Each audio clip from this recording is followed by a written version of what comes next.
That's fantastic. Yes, I'm Gleadow, and almost nobody can pronounce it correctly, so thanks very much. I'm from the Monash University in Melbourne. I'm a professor of plant science. I'm not an Arabidopsis researcher. My closest claim to fame there is that John Bowman, who some of you might know, is in the lab next door. So we know that there are many global challenges. One of them is that agricultural outputs is not increasing as fast as we need to make sure we reach food security. We know that plant science is really important in able to address this gap and to be able to increase production with less area, less resources, reduce greenhouse gas emissions while preserving biodiversity is a big challenge. But we're all plant scientists and we know that we can make a contribution here. So what is the Global Plant Council and why am I here? It was established in 2009 primarily to promote plant science and scientists globally. It's a coalition, or if you like, an umbrella organisation for plant, crop, agricultural and environmental science organisations. So these are not, we don't have individuals of members, we have organisations as members. So there's two really aspects that have developed over the years. There's the inward focus, which is about supporting our own plant science community. It's really global, it's independent of individual societies so that we can take a broader perspective, and we'd like to bring those together on any aspect of plant and crop research, education and training. And this is not in any way in competition with other things that other societies are doing. Indeed, the Global Plant Council was a foundation member of Plante when that started. There's also the outward focus, which I think is a little bit different than some other societies. Well, it's not really a society, we're a council, but it's to increase the awareness of plants in the broader community, of the need to train plant scientists, of the need for education. Plant science departments have been closing down over the years for the last 10 years at least, or 20 years, and yet we need them more than ever.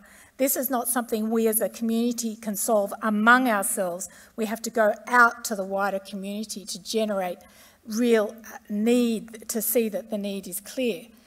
Another thing that we can do is that we can help, by being a global community, help journalists and other influencers to identify people to contact for comment in different countries, say particular issues to do with plants. Obviously, that's the direction. Now, we're governed by a board which is elected. We meet about monthly, of course, by Zoom. I'm in Melbourne. It's usually midnight. We also have an annual meeting and workshops about every year. And I'm the current president. Elizabeth Nelson in Copenhagen is the chair, and we have the treasurer, various members who you will recognise. So we draw both our membership from all the different continents, and we have a very wide range of representation. We aim to have representation from all continents on the board. Currently, we don't have a board from Africa, and we would like to have one, and that is something that we're following up. Now, as well as this, sometimes at our meetings we have a few other people kind of lurk and come in. Garant has been an observer for the last year. It's been great to have him part of this, and this has resulted in this invitation. Barry Pogson, who I think many of you know from ICAR connections, is the past chair and was a founding member of the Global Plant Council, and Bill Davies, who was the past president and was at the Wuhan meeting. The key person I really want to draw attention to now is Isabel Mendoza. Isabel, you can just wave your hand. She's our Chief Communications Officer, and she's the one that, well, she's our only employee. So all the things I'm going to talk about that where we do things, it's Isabel. So we have a wide reach. We have engaged across many different social platforms, social media platforms, because you get different audiences using different platforms and also using different languages. So we have a Spanish Twitter account, for example. Each day there's a Plant Science News where a summary of a paper by scientists around the world is profiled and that is tweeted about. Now the thing with that is that we're really trying to build representation from perhaps science that isn't necessarily so well represented, for example, from South America or Africa or something that's in a different language, which often we miss because we're so English-centric in our science. Of course, people who are members and our various sponsors have their whatever they're tweeting retweeted.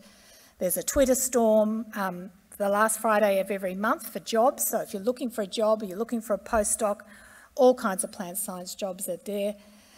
If this is all too complicated, really the simplest thing is to sign up for the monthly newsletter, which arrives in your inbox with links to the articles and the blogs and so on straight away from there. So it's really important to have these different platforms, and one of them, Weibo, is an important one because people in China can't have access to Twitter and Facebook, and so this is a way of communicating with our science community. Facebook, you may think, is a past thing. Facebook is very commonly used in Africa. It's the most common social media platform there. So that's why we go across all these different platforms. Now, our activities, if you want to know, I'll just draw your attention to a couple. We have webinars. They're not research webinars. They're at a higher level, things like science communication, knowledge exchange, stories. They're in different languages, and you can see them on our YouTube channel. There are a number of challenges. I won't go into those. You can look those up.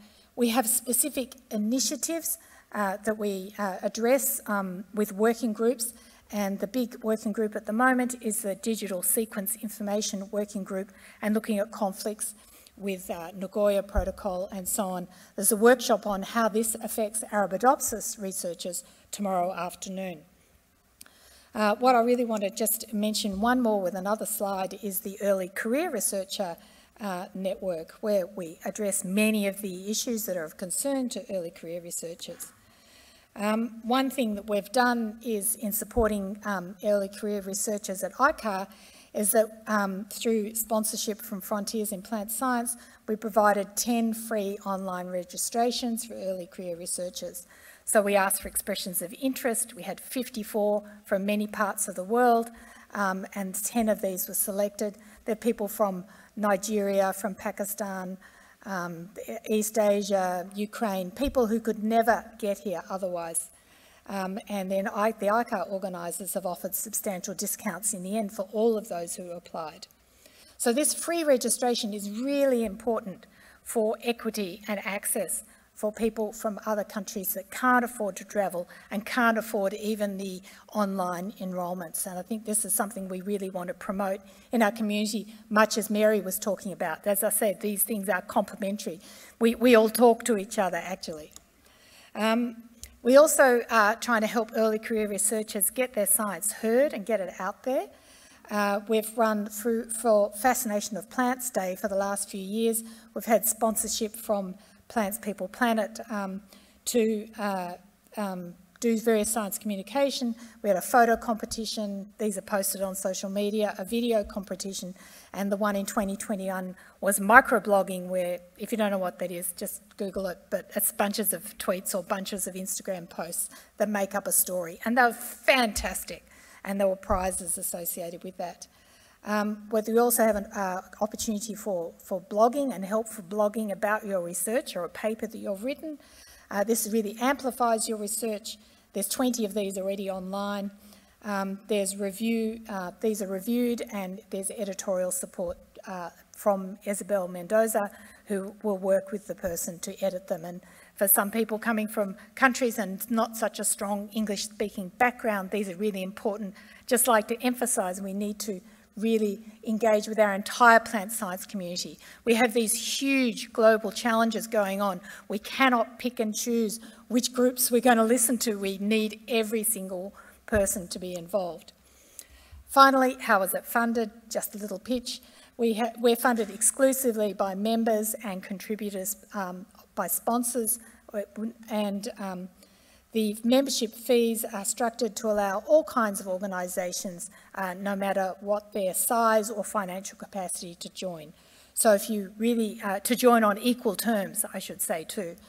So if you want to follow this up, please contact Isabel, and she'll be here for the next few days, and you can see her in person. So to find out more about the Global Plant Council, I think it's been a fantastic thing I've found to be working with. Go to our webpage, sign up for the newsletter. That is really the simplest way, or follow Isabel or me on Twitter and contact us that way. So thank you for your attention.